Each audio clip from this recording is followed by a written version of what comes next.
EA Sports have truly killed FC25 already. This is how.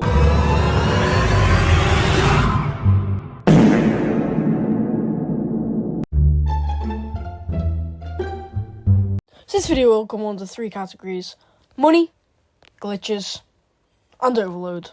We'll talk about that later. So EA released FC25 for the Ultimate Edition on the 20th of September and the Standard Edition on the 27th. Everything was looking great for EA. They have created a successful game mode, Rush, which is a 5v5 game mode. New career mode features like Play as an Icon and Fabrizio Romano on Twitter, and made an upgrade to Evolutions. That was until EA Sports released an extra FIFA points option. 18,000 FC points. Coming out in at a total of $223. This is absurd money. This is an absurd amount of money. And the problem was, people were buying it. In past FIFAs, we've seen many cases of people starting a gambling addiction from FIFAs. We have a few examples here that I'll read through, and so you can just see the severity of FIFA points. So we have one here. Sadly, I got addicted to spending FIFA points, spending well over 15 grand. And my partner found out before I told her. I've been depressed on and off since 2009, and it'll never go away. Currently 32 years old and reflecting what I could have done with that money. I've been to therapy, went cold turkey, which is really hard. I didn't realise how addicted I was to FIFA, and when I cut it dead, I may as well have been addicted to heroin. I needed my fix. I had like 40 million coins, and I just spent it on Serie A Team of the Season, so I could get the feeling of opening packs. Pathetic, I know. This is how bad it got. I'm a Division 1 player, 2,300 skill rating, Elite 2, 3 in champs, which is like 18 wins.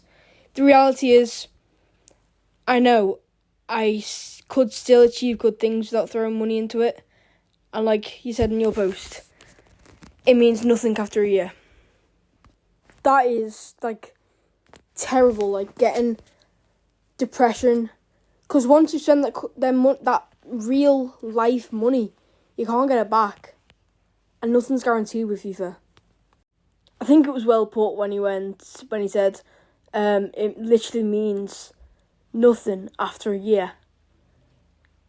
In 20 years, will you be that, like, will you care that much to spend like 15 grand?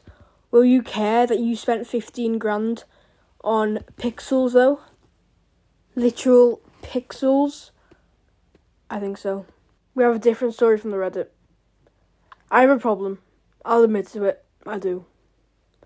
I'm sitting here right now, overdrawn in my bank account week in, week out, saying I need to stop spending money on FIFA points. Each week, I spend more money on FIFA points, thinking, it's only 12 quid, or 5 packs can't hurt. I added this, spending up, and it came up to $300 on points. Even after countless times of me saying no more FIFA points, I still just go and blow it away over the course of time. This is like sad. EA trap us in a feeling saying you need to spend real life money on the game, and honestly, it's hard because if you don't spend that money, it feels like, oh, your team's behind the power curve. Oh, you're not good enough. Oh, you're worse than me because I spend money. Like, it's so hard when you're stuck in that. You might be thinking, or people that don't play FIFA might be thinking, well, just don't spend money. But it's hard because when you see a new promo pack on the store, like, oh, it's only $12 again. But $12 every week for a year is a lot more than just $12. That's the problem. Another one from EA Sports Reddit. Do not buy packs. Just don't do it, guys. It's not worth it. I have an addiction problem with stuff like this.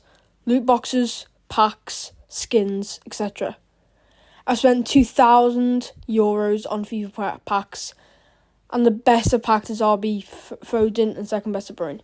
Yeah, I made some coins, but other players, but for what? Just a shitty game that won't be playable in the year? I spent €2,000 to play squad battles. That's a lot of money. But it's this line that really hits. I hate myself for it. And it keeps me awake at night. Just be careful. Do you know how much... if I was EA, I would feel terrible.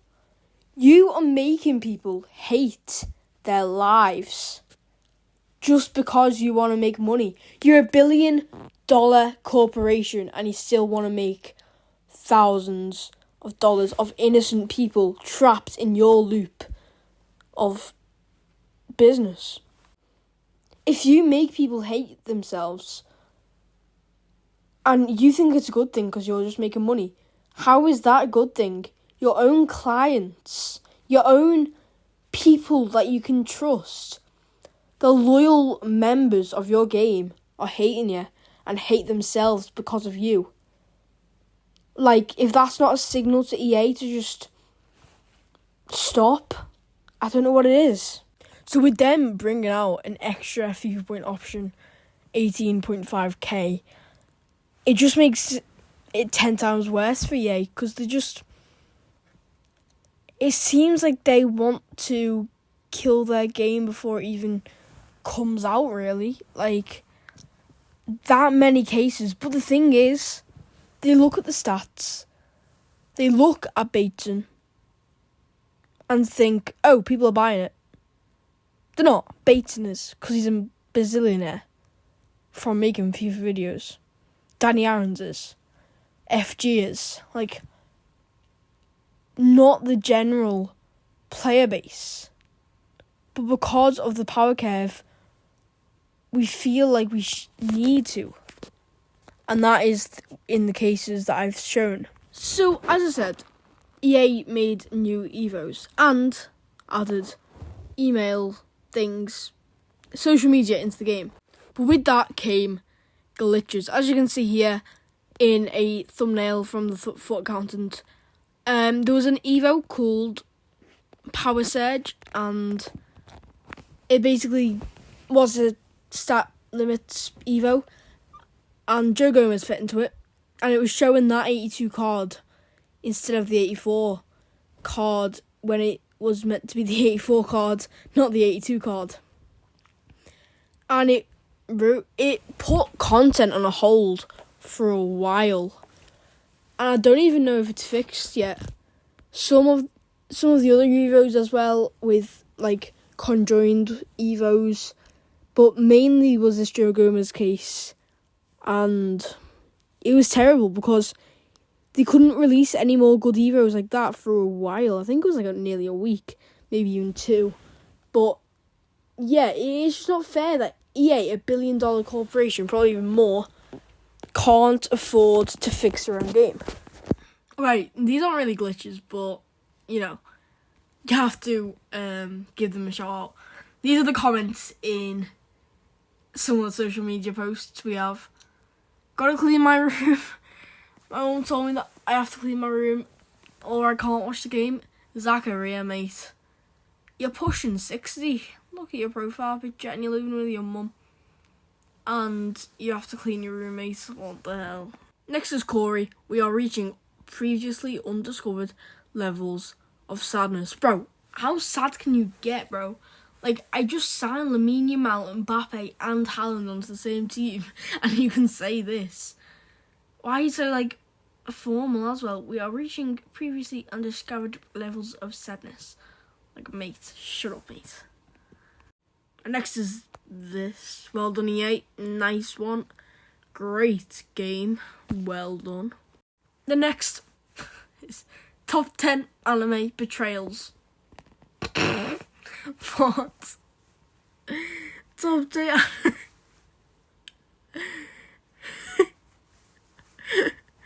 anime betrayals. Vinny going to... Okay, I haven't got a full quality picture for this one, but if you've played this year, you'll know. When you try and go into the store, sometimes it shows this glitch and you can't move away from it.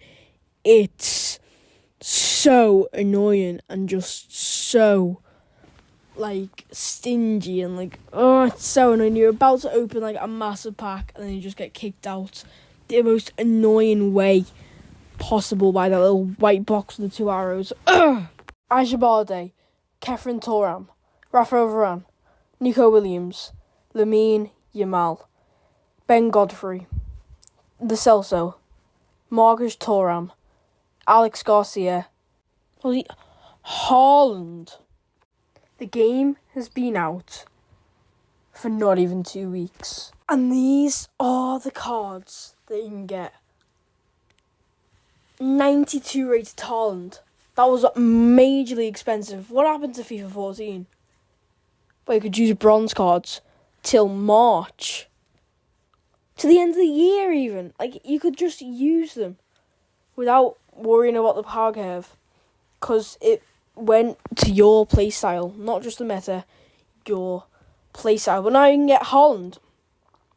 And linking back into the money situation. People fear that if they don't do this Haaland, they won't be able to keep up. They won't be able to get other good players. So by doing that, they go to the store. So that is how, in 2 weeks, EA have killed their game. If you did enjoy the video, make sure to let me know down below in the comments and hit that subscribe button. And I'll see you in the next upload. Peace.